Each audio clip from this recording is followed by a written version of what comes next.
Hello, and welcome to the Week 4 edition of the Monster Pod. Matt Brown, Noops Christensen here as we roll through each and every game, give you all the bets in our account, any thoughts we have on some leans, the totals, player props, and if there's any games we want to just put on a rocket and fire into the sun, we will let you know that as well. I am trying to, I put on the Masters shirt here, Noops. I'm trying to will our American team into making the golf ball into the hole in a little more rapid fashion, but doesn't seem to be working. So we'll power through the emotions that are happening for us right now. It's very important to try to distract yourself in times of sadness. And as I look at it right now, Aberg and Fitzpatrick, 4 up through 11. McElroy and Fleetwood, 4 up through 10. Luckily, Cantlay and Schauffele are 1 up there. And we've got JT and Bryson, they're down 2. I think they can get it to 1 here, but not the start we wanted at home for the United States in the Ryder Cup. So let's try to focus on something else, something that's more fun and exciting. Good old-fashioned football. Good old-fashioned football. And what says good old-fashioned football more like a game in Dublin, Ireland? So we'll kick things off there, and that is going to be the Vikings and the Steelers. This is currently 2.5 in favor of the Vikings. 40.5 to 41 is our total here in this one. And Noops, as I take a look at this thing, the more the week went on, the more I started to lean towards the Vikings. And then finally yesterday, it got me to the Vikings. I think this defense is legit for them. I think that they are going to make life hell for Aaron Rodgers, who, if you go in and if you guys like Pro Football Focus and all the advanced stats and these rating companies and stuff like I do, you will see that there are 36 quarterbacks that are qualified to be rated so far in the 2025 season. And Aaron Rodgers is 34th. Yeah, there's only 32 teams, by the way, in the NFL, and he is 34th out of 36. So has not been good. I'm going to go ahead and just assume that this defense and what's left in the tank for Wentz can cover a field goal for me. I kind of feel the same way. I'm just not there all the way. Carson Wentz, a really sort of dream matchup for him last week. The Bengals defense really struggles. All they really have is a pass rush, but the Vikings have a solid line. They gave Wentz plenty of protection, and you had a very positive game state for him. Now, at the same time, it's not like the Steelers' defense is worlds better, especially with all the injuries they're dealing with. I do agree it should be a good spot for Carson Wentz to put up some points, but I'm just not there. Maybe it's watching Wentz too much in Philadelphia and throughout the past few years, but it's a spot where it's just a really, really tough game. If I look at the side, I agree. It's Vikings or pass. I'm just not ready to lay close to 3 points here again with Carson Wentz. Lean towards the over. I think this is a game where we see, I think, the Vikings offense continue to sort of put up points against a bad Steelers defense. And even if the Steelers themselves cannot find a way to score, the Vikings defense might be able to generate some turnovers here. Like you said, Aaron Rodgers, 34th worst quarterback according to PFF, which is just incredible. Again, when you consider there's only 32 teams, I think we'll see some turnovers here. So lean towards the over. Maybe a Vikings team total over would be a good way to sort of split the baby there, if you will. But a game overall where I'm just going to enjoy getting up early and watching some football.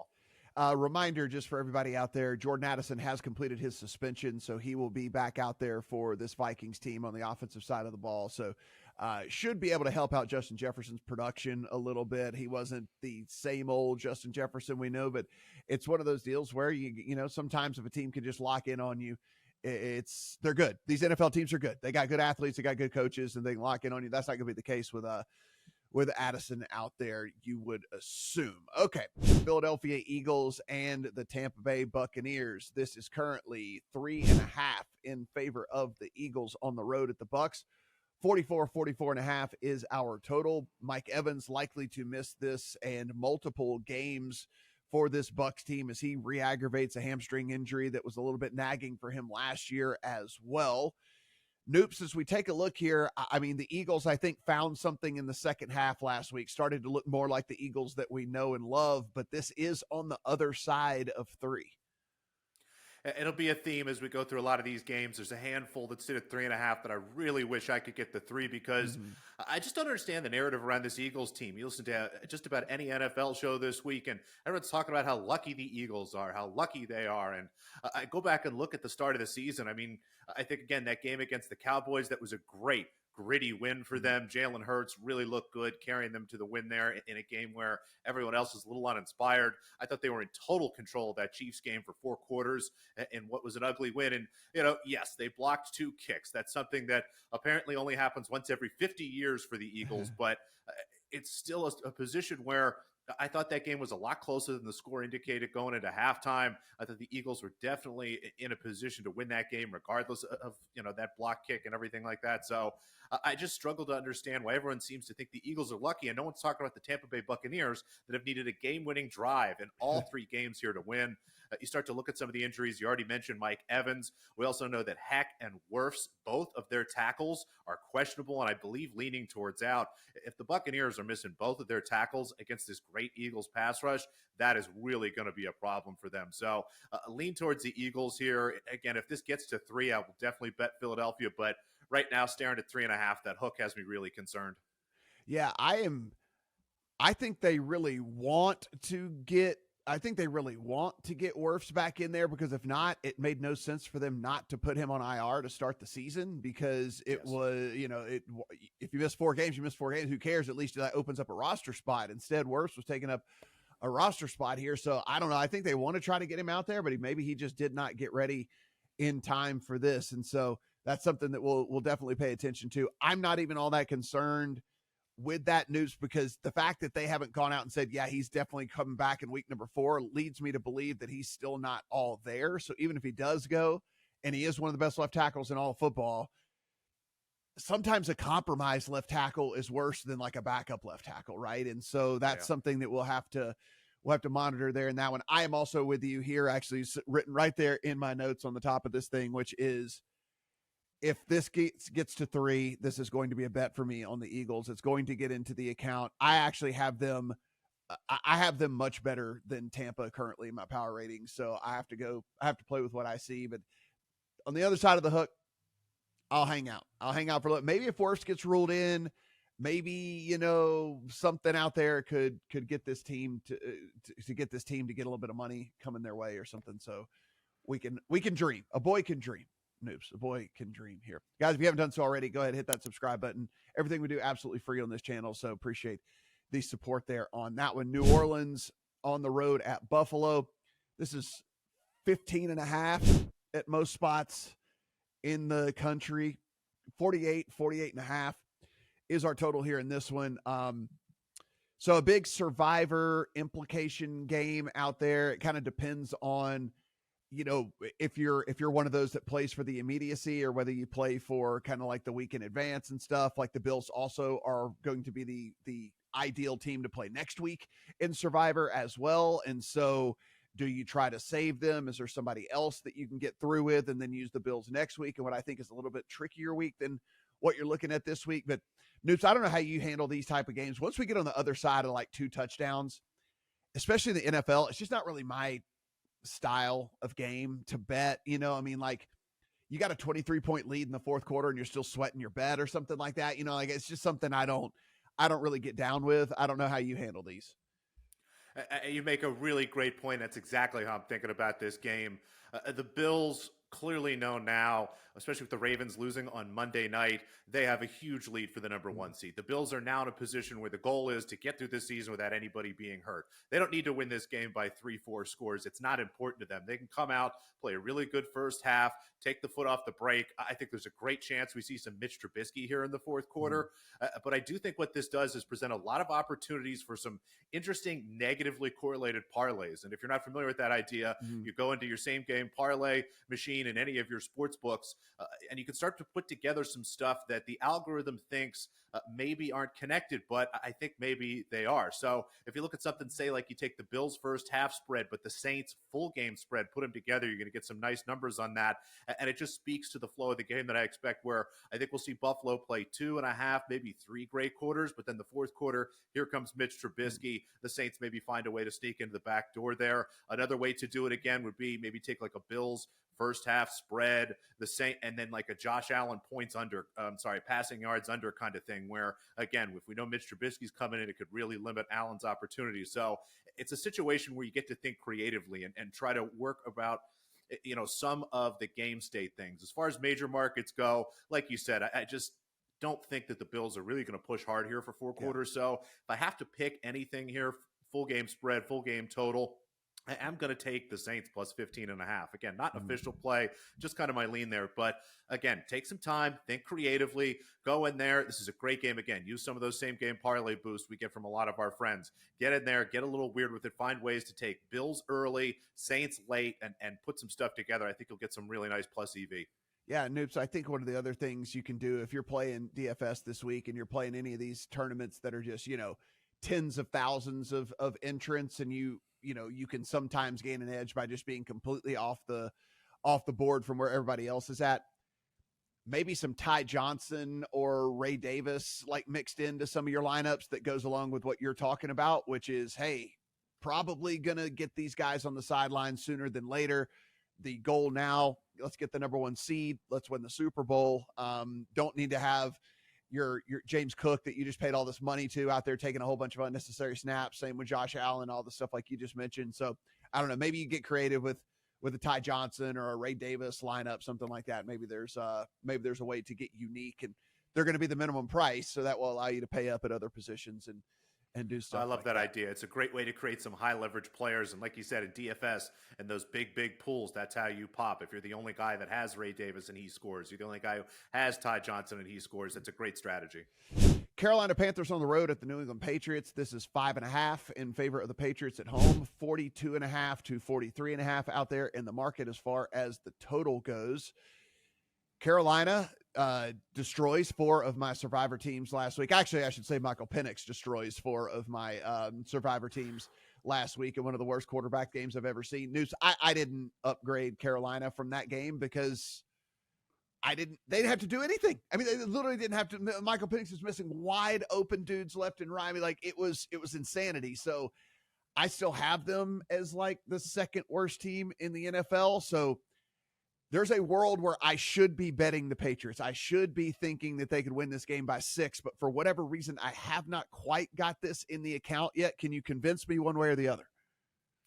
I am kind of just on the edge, teetering like yourself. I did upgrade the Panthers just a little bit simply because as I started to look into some of the underlying numbers for their defense, the pass coverage has been very good. Their cornerbacks are 2 of the higher rated in terms of coverage from our friends at PFF. So a defense that we expected to be terrible coming into the season actually has something that they can kind of do. Now, there's no pass rush at all. So I think we'll spend a lot of time watching Drake May stand with the ball in his hands, trying to figure out what he can do. It's just a spot where, again, maybe that generates a lot of points, but maybe it slows things down a bit. Maybe we're grinding clock while that's happening. I do love the idea that the Patriots are finally done watching Ramondre Stevenson fumble the ball. Seems like we're going to get a lot of Travion Henderson this week. So I really wanted a Patriots team total over, Matt. That was the angle I was looking at. I was praying it'd be 23.5. It's 24.5. That is just a huge difference in terms of that 23.5 versus the 24.5. Not a ton of key numbers in team totals, but that's one of them. So lean towards a Patriots team total over, but at 24.5, I got to let it go. Maybe I'll get a shot at 23.5 at some point. Right now, again, that 24.5, it's like minus 105, plus 100. So maybe we do get a chance at, say, 23.5, minus 120, minus 125. I actually wouldn't mind laying the juice there. Washington is on the road at Atlanta. This is currently 1.5 in favor of the Commanders. 45.5 is our total. So, Noops, I mean, a big question is Jaden Daniels going to play? He was out at practice. We at least know that much for them. Who was not out of practice was Terry McLaurin, who does not look like he's going to play. I guess he's gone to see a core muscle specialist, and that's never any good. So we can at least I think assume he won't be out there. I think Daniels is likely to go, but we haven't gotten any direction on that one way or another. How do you feel about that injury situation in Washington? What do you think is going to play out there? It's one of those things, Matt, where when I look at the practice reports, when I hear kind of what they're talking about, that does tend to lead me to believe that Daniels is more likely to play than not. But then you look at the line. It's only Commanders minus 1.5. I think if Daniels was more likely to play, this would be closer to 2.5, 3. Because if Daniels is in, I think this jumps to 3.5, maybe even 4.5. The Commanders are the much better team here, especially after Atlanta struggling last week. And we have questions about whether or not Penix or Kirk Cousins, who I'm going to be honest, I kind of forgot was still on this team until last week, should be out there playing. And that's a really bad spot. So I've been staring at the under. I just haven't gotten myself to click on it yet. It's at 45.5. There's a little bit more juice to the over.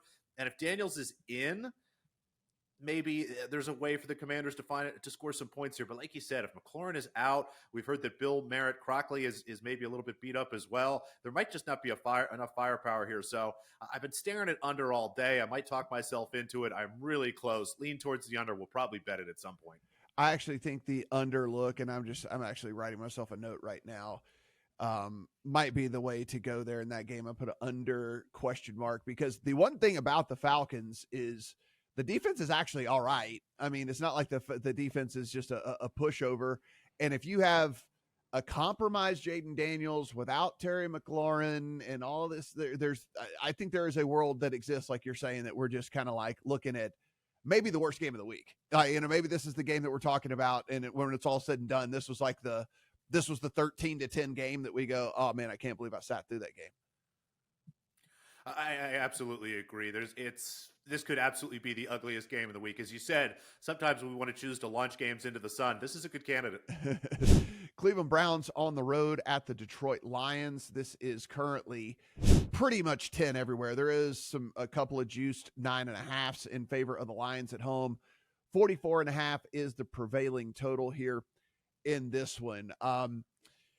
Lions went out and I think proved to a lot of people and a lot of doubters out there, Noops, that this team is still for real, that they still have what they had on offense. This defense still has a little bit of juice as well. And look, Jared Goff, I know he's been the butt of so many damn jokes over the last 5-6 years, but some of those passes he made in that game last week, I mean, they were just unbelievable. And here we are with the Detroit Lions team that did not, at least through the first few weeks, small sample size, precipitously fall off on the offensive side from where they were a year ago, losing the coordinator. So here we are again, though.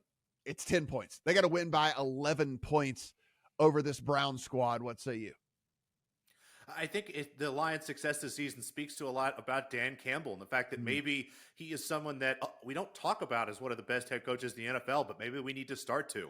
I mean, Ben Johnson almost certainly helped this offense a ton. We saw it last year, and I imagine a lot of what he did was instilled in the staff that's still there. But just the way Dan Campbell gets this team up for every game, is constantly pushing, understands how to deal with high leverage plays and how to take an opportunity to win the game. And I think you saw, again, Harborough punting the ball back to the Detroit Lions. And I know close to midfield, maybe even in their own territory, if I don't remember exactly where they were. But you just, again, after doing it in the first week with the Bills, how do you give the ball back again? I was more disappointed in the Ravens, I think, than I was excited about the Lions, as good as the Lions were. So Detroit comes in here. It's a bit of an odd schedule spot. They come off the Monday night road game. They're at home and then are away for the next 2 weeks. And this is a spot where, we talked about the Bills. They're a huge favorite at home versus the Saints. Can we expect the Bills to give their full effort?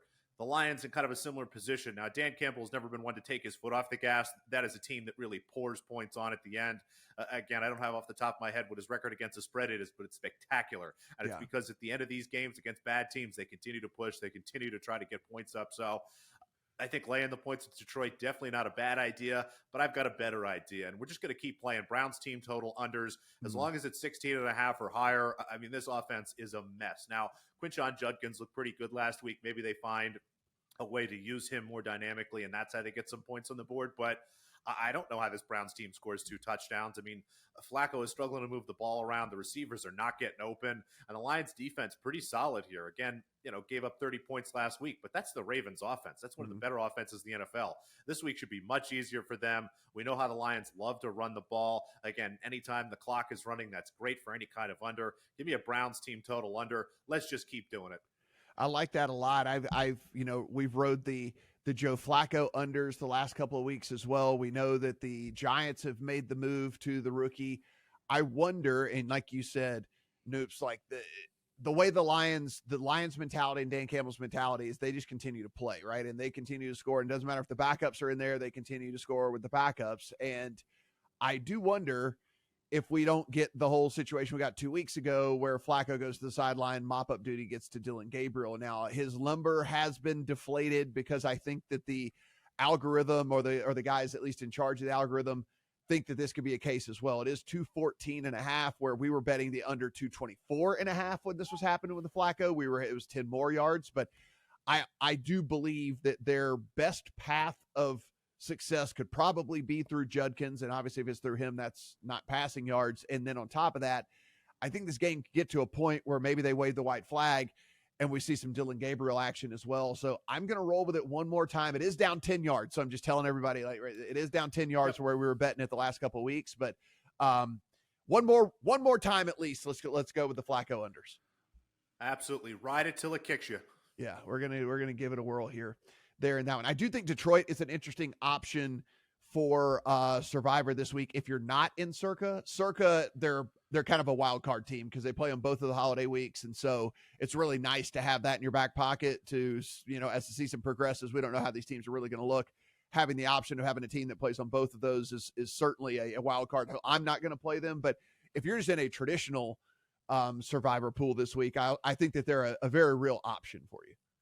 Yeah, definitely a top 2 or 3 option, again, if you're in a traditional pool. But I love that you mentioned that. It's the most important thing in Survivor, folks. Read your rules. Make sure you know what you have to do. And if you do have one of those like Circa Survivor where you've got to play the holidays, you have to save Detroit for Thanksgiving. That is by far the best pick that day.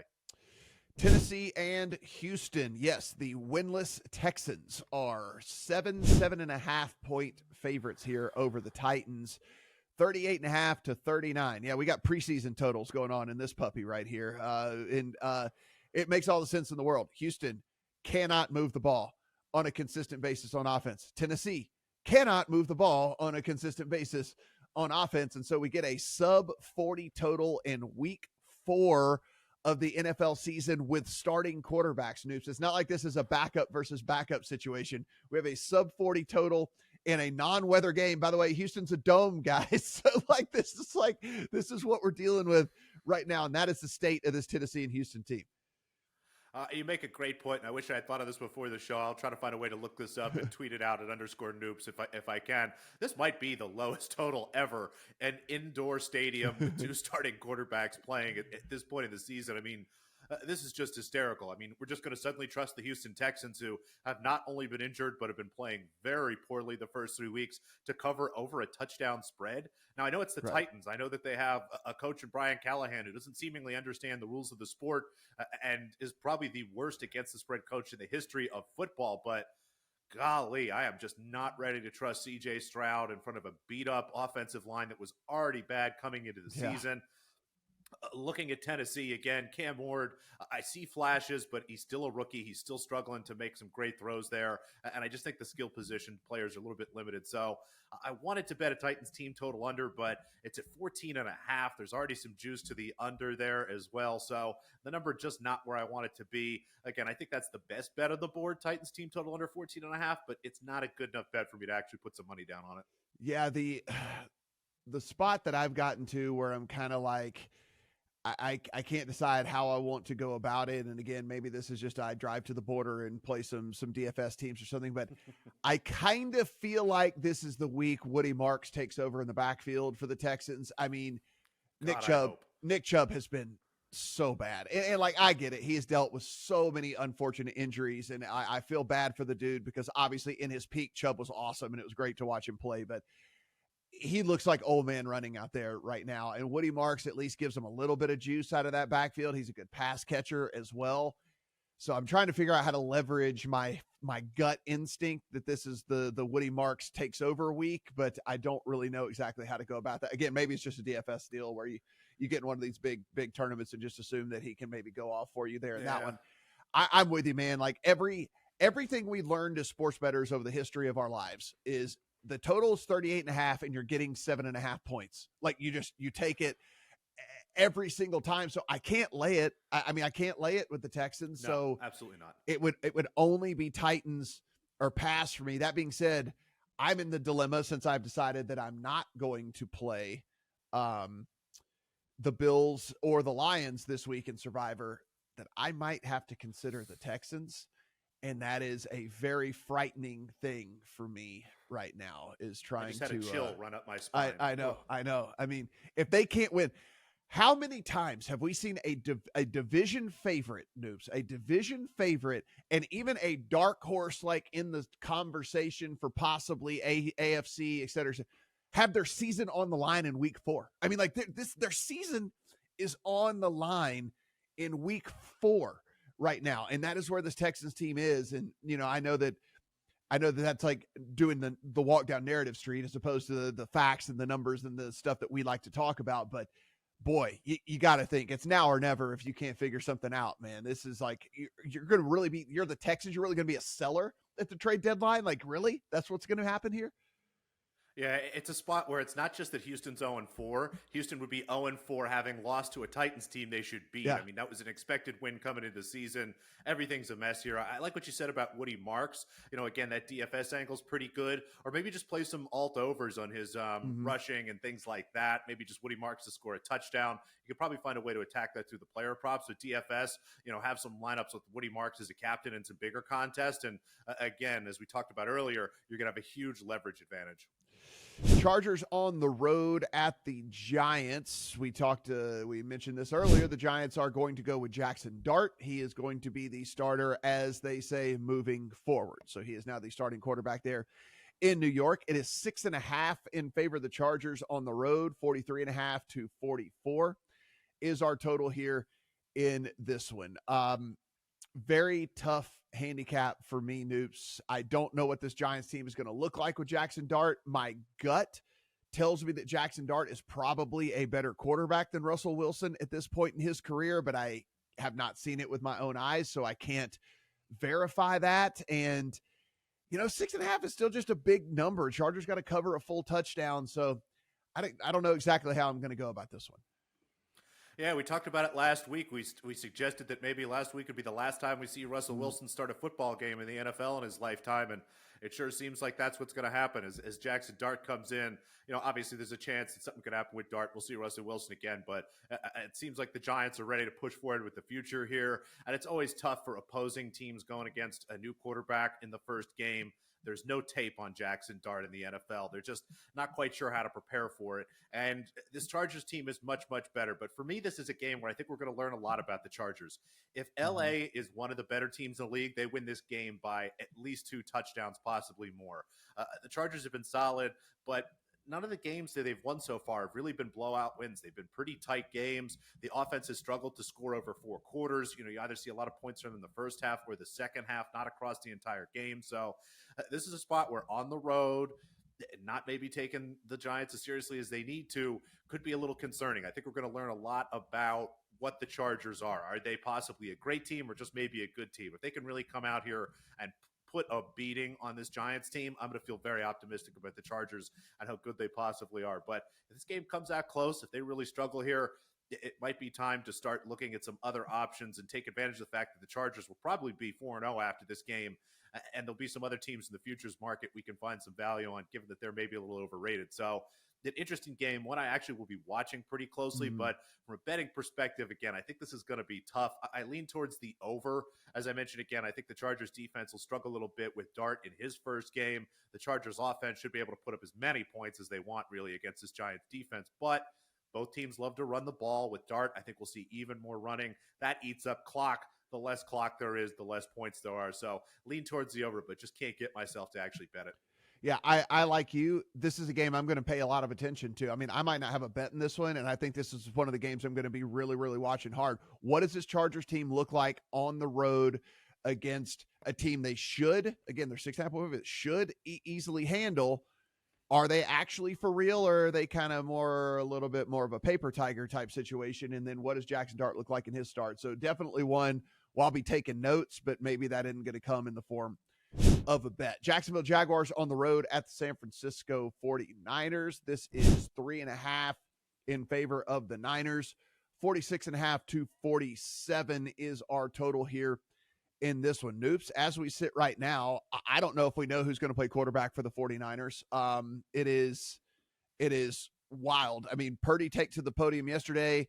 didn't sound overly confident that he was going to play. Mac Jones is dealing with a sprained knee, all kinds of weird stuff going on there in San Francisco, yet they find themselves with the hook as the favorite here in this one.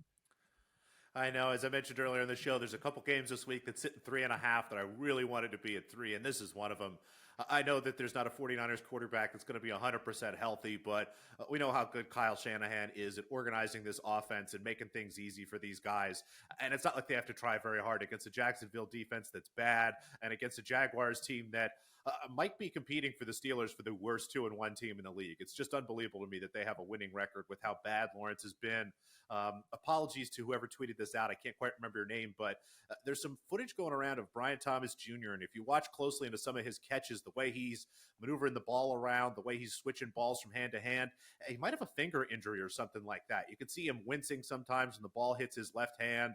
It's very interesting there. And maybe that's what's leading to him not having nearly as good as a season as he did last year. But to sum it all up, I think the Jaguars are a mess. And I think that the market is just overvaluing a team that is, I don't know if luck box is the right word, but has somehow found themselves at 2-1 here.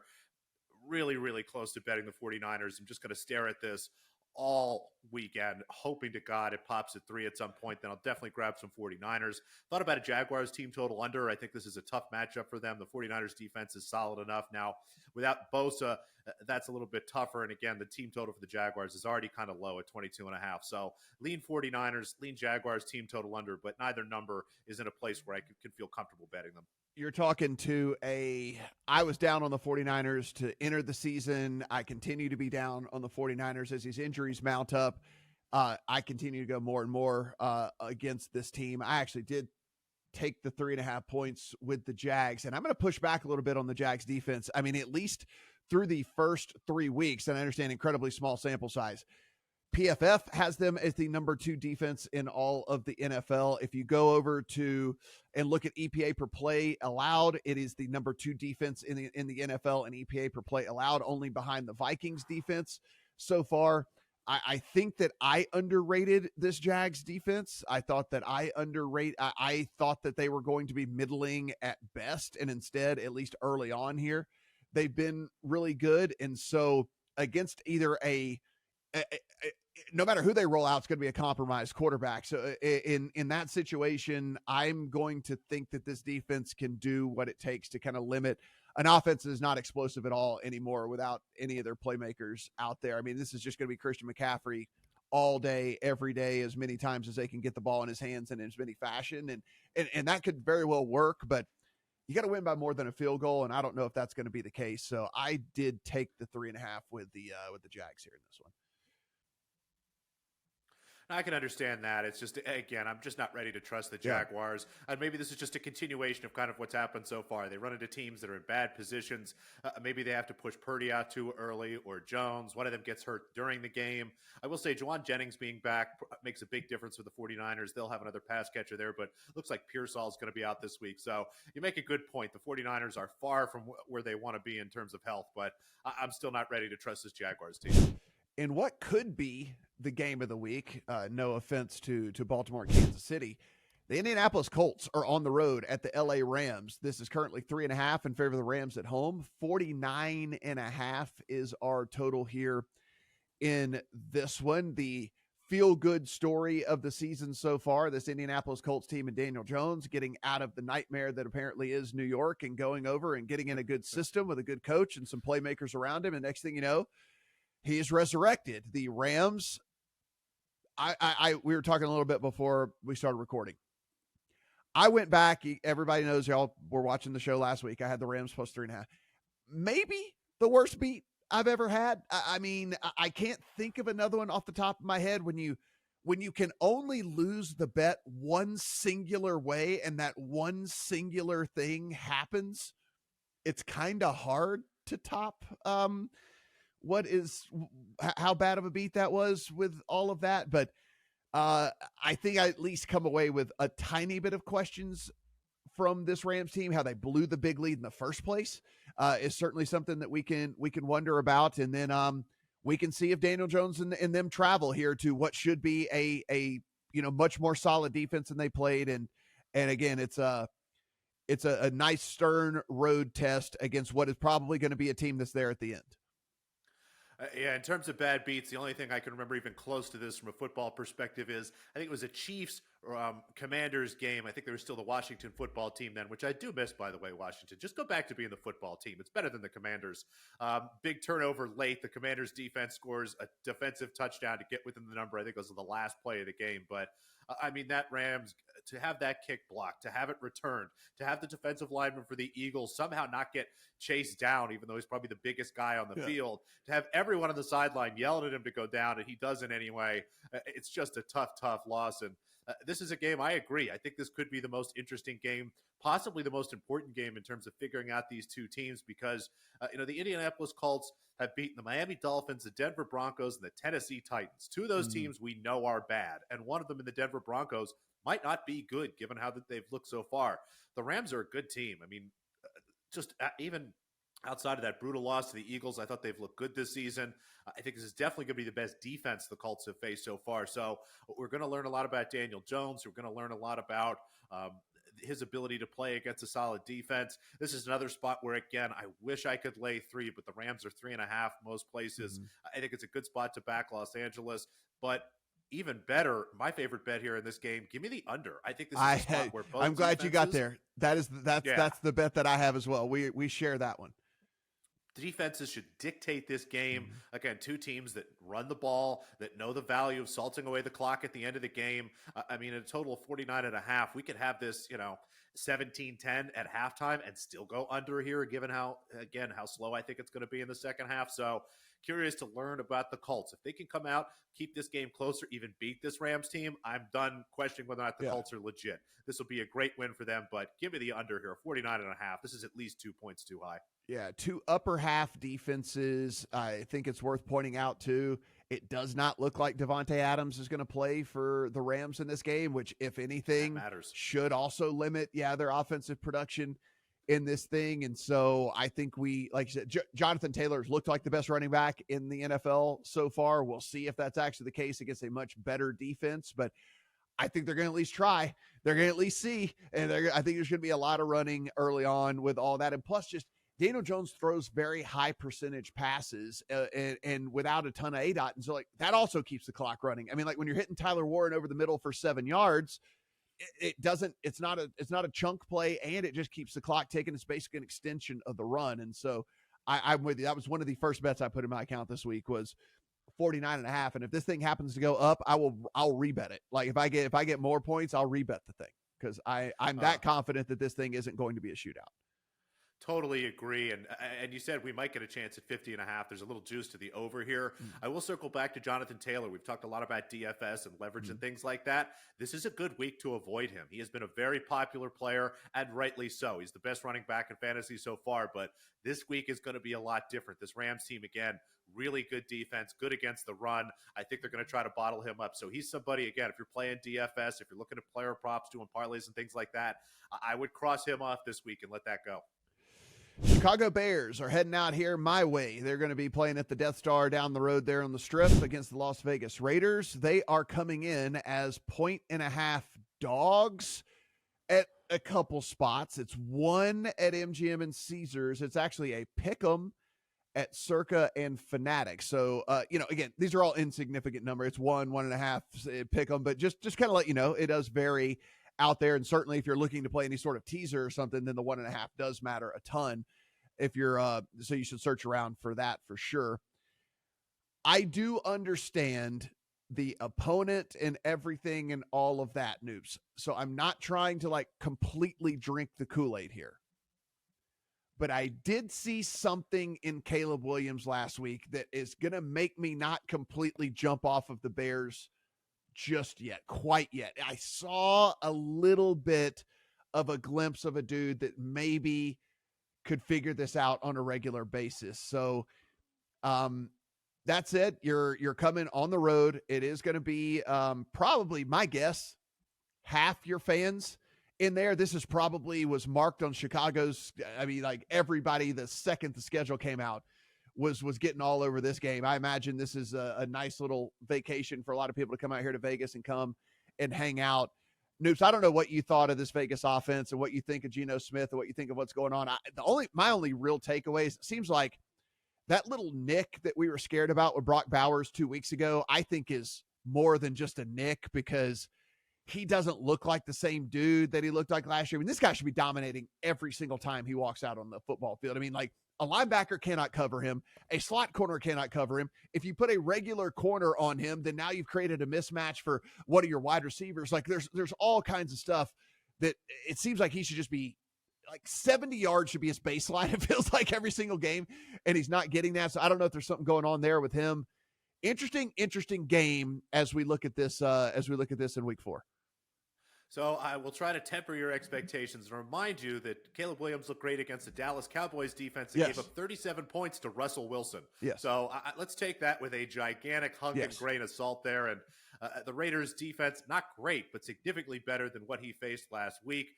Yes, they are technically on the road, but I agree with what you said. This will probably be more of a home game for them, honestly. I think you'll see blue and orange jerseys all over the field and all over Vegas if you're there this weekend. So that part's a little bit tough, but I like the Raiders. I make them a better team than this Bears team. I would have this closer to 2.5, 3. So whether it be 1.5, pick them, whatever you have in front of you. I'm just going to bet the Raiders here. I agree that Brock Bowers has looked less than spectacular. I think part of that is the injury. Part of that is defenses. No, he is by far the best player. You watch him on the field, he's getting double teamed, sometimes even triple teamed in these offenses. And that's why you're seeing the ball get to Trey Tucker a lot, Jacoby Myers and guys like that. And I think this is going to be kind of a bounce back spot for this Raiders offense. Geno Smith should have time. The Bears don't have much of a pass rush. They're not great in coverage either. So I think Geno's going to have time. You're going to see the ball get down the field. I'm expecting some big, long plays from guys like Dante Thornton, Trey Tucker. Again, maybe Jacoby Myers, maybe Brock Bowers gets into it. But it's a game where I'm going to start looking at maybe some longest receptions for just about every one of these Raiders and maybe play them individually, try to round robin them a little bit. And I just like the Raiders. I think they're the better team this week. I think they're we've looking at a Chicago team that's a little overrated, a little high on themselves after beating up on a bad Dallas defense. So I can't believe I'm saying it. Give me the Raiders. If there was ever going to be an Ashton Jeanty week or an Ashton Jeanty breakout, if you will, the Bears are currently 28th in rush success rate allowed on the season. I understand small sample size and all of that, but there's some sort of leakiness going on there with the Bears team. So if you're the Raiders, if you ever wanted to try to get your dude going, get a little bit of some momentum, some confidence boost going on there, this seems like this would be the time to get it done. But, you know, again, we'll see. This coaching staff for the Raiders is the only thing too that kind of has me like on the fence about where to go with this game, because man, I think Pete Carroll's a great rah-rah guy. There's been already 3 or 4 different decisions he's made in only 3 weeks that make me go, oh, maybe the game has passed this dude by. You know, like just not understanding when to go for it on 4th down, not understanding when he needs to be trying to maximize, you know, this or that or this. I don't know. It's incredibly odd to me. So I don't know. It's probably Raiders or pass for me, but I haven't gotten anything into the account quite yet. Yeah, it makes perfect sense. Again, there are a few little nagging things. It's not a true home game. The Raiders coaching staff hasn't been great, but like you said, Jonty should be great this week. I think the offense is going to be able to put up points. Maybe I should just take a Raiders team total over, but I'm just going to take them with the -1.5, the -1, whatever you got in front of you. Marquee afternoon game here, the Baltimore Ravens and the Kansas City Chiefs. It is 2.5. It is a juice 2.5 in favor of the Ravens on the road over the Chiefs. 48.5 is our total. Noops. 2 teams that everybody had towards the top of their power ratings. One of these teams is going to leave very likely 1-3. I suppose a tie is in the cards too. It could be 1-2-1, but very likely 1-3 Ravens or 1-3 Chiefs whenever we get done with week number 4 in the NFL. If there's any good news for the Chiefs, it looks like Xavier Worthy is going to be back and go for them. Certainly could only help a passing game that has looked, I will say, mediocre at best.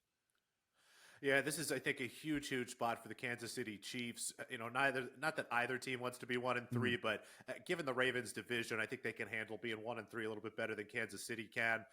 But how does Baltimore respond after kind of getting punked on Monday night? I mean, they had chances to win that game. They had the lead, but once you got in the fourth quarter, I don't know about you, but as I was watching it, I did not feel confident that Baltimore is going to be able to get back into it, and they weren't. So now I have to go on the road in Kansas City, one of the toughest fields to play in for opponents in the NFL, and I have to lay points. I don't want to do that, but I'm definitely not ready to take points with Kansas City, who's just looked like a shell of themselves. With all due respect to Tyquan Thornton, he should not be such a big part of any NFL offense, let alone one that has a great quarterback and a great offensive head coach in Andy Reid. So it's just a spot where I don't feel confident about either team. And as you're kind of hinting, people think this is the game of the day.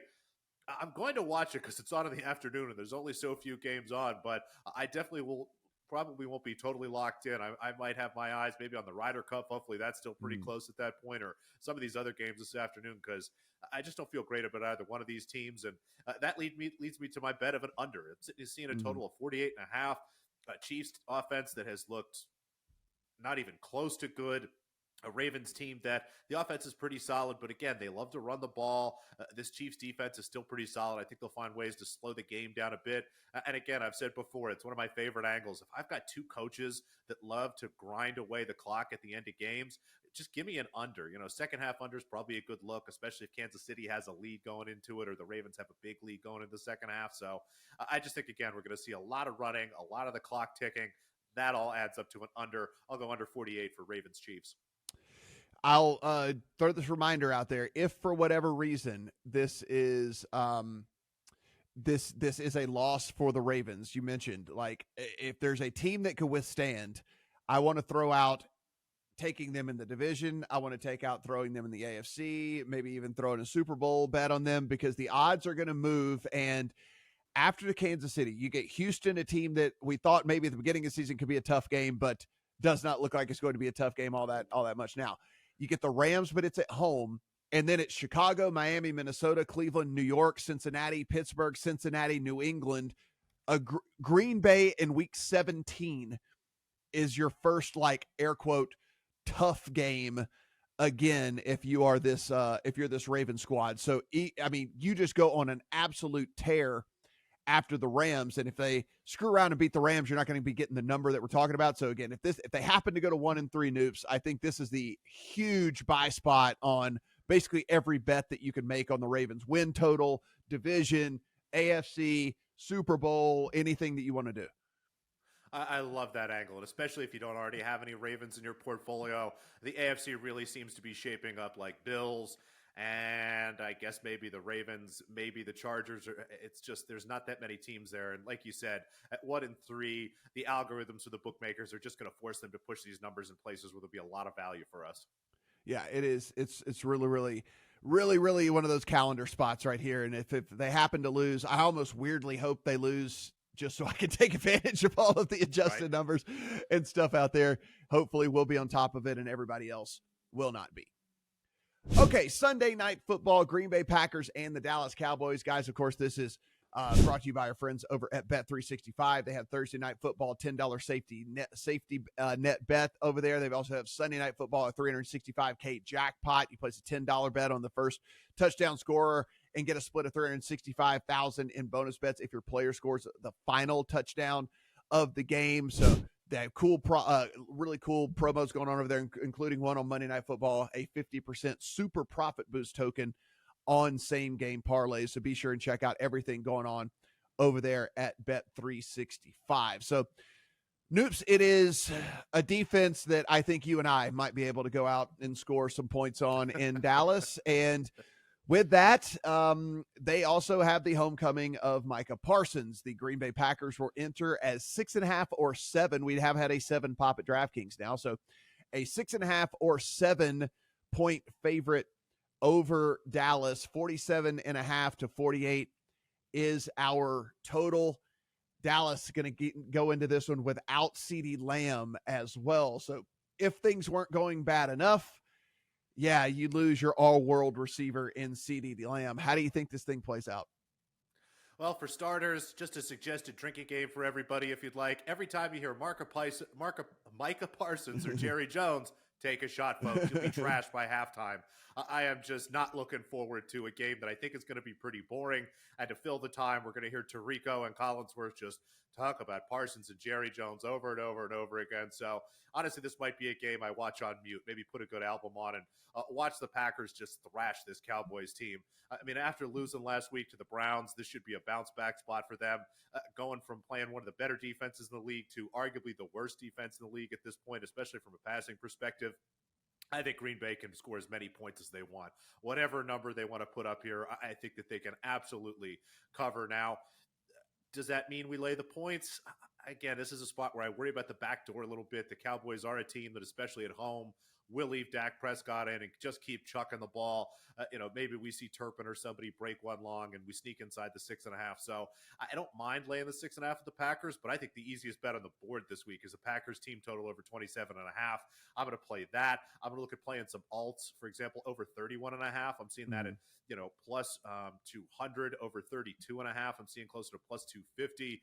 I think all those numbers are great. The Packers are going to score points in bunches. Get yourself some Packers in your DFS lineups. Packers to score touchdowns, Packers overs, and any of your same game parlays here.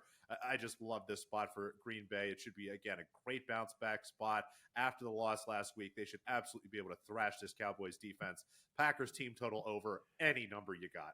I like the team total angle, which is kind of along the same deal. And I think you could go either way, right? So I'm with you. If you like Green Bay, I think you like Green Bay by like a lot in this game. It doesn't seem to me that if this game is somewhat close, then you should be on the Dallas side, like for sure, because something went weird and the offense isn't clicking for the Packers or whatever. There's something going on there. And then you just take the Cowboys to cover.